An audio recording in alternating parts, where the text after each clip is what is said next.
Well, truckies pride themselves on keeping Australia moving. Farmers on feeding the nation. But right now, like so many, they're struggling because of the fuel crisis. And when they're hurting, we're all hurting. John, how would you describe the state of the trucking industry at the moment? We're starving. On your knees? We're below our knees. We're on the ground. Ask any truckie and they'll tell you they carry this country. But they'll also tell you there's one load they won't and can't carry. The rest of us. There's only so much businesses can take. We're hit with land tax where, rates have gone up, the new tolls. We're having to pass all these costs on. In other words, there's no such thing as a free ride. Anyone who wants to buy food, they're the ones that ultimately pay. If you want a gauge on the impact of the fuel crisis, John DeLosa is your man. There's a number of trucking companies in our industry have gone under. Some, that have been really good operators for decades, just close their doors, can't do it anymore. John doesn't run one big rig. Every day his company Cold Express fires up 180 trucks from its Melbourne headquarters. They service Melbourne, Sydney, Canberra and regional New South Wales and Victoria. It's a simple story. What hurts John hurts us all. 1 month ago he was paying $1.58 per litre for diesel. Today he's paying $2.79 per litre. When Russia invaded Ukraine, diesel shot up. Yep. What's different this time? It's just shot up 4 times quicker. John has a formula.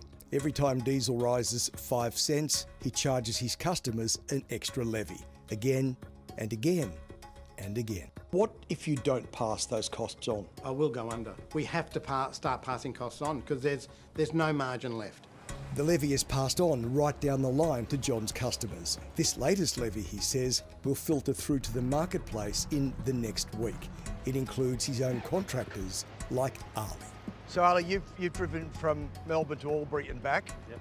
So a month ago, how much would your fuel have been, your diesel? A month ago, the max 500, up and down each day, and now close to 670, 675. Ali has a family and says the increase in diesel is stressful. I go shopping from Woolies and Coles. You can feel the difference. You can't even fill up 2 bags of bloody shopping. So it costs you more for fuel, but it costs you more when you go to Coles and Woolies as well. Yeah, it is. So they're double dipping on you, Ali. Exactly, yeah, that's what I'm saying. From a distant war to a nearby fuel pump and up close and personal, we are all paying the price. We got broad shoulders, but we can't carry everyone. As a business owner, what is your rule in trucking? The customers always end up paying at the end of the day. Is that fair? That's life. That's how it is. John is resolute. Every week his trucks make 3,500 deliveries and use 100,000 litres of diesel. To stay viable, he says he has to charge more, just to ease the squeeze. The ones that have their costs fixed, they will not survive. So that's the take from the truckies, but what about the farmers?